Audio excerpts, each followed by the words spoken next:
قال رب بما أغويتني لأزينن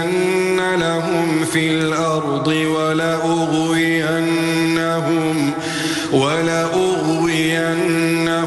أجمعين إلا عبادك منهم المخلصين قال هذا صراط علي مستقيم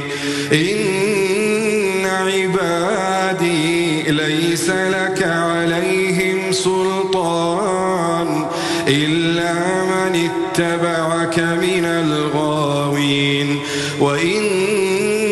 جهنم لموعدهم أجمعين لها 7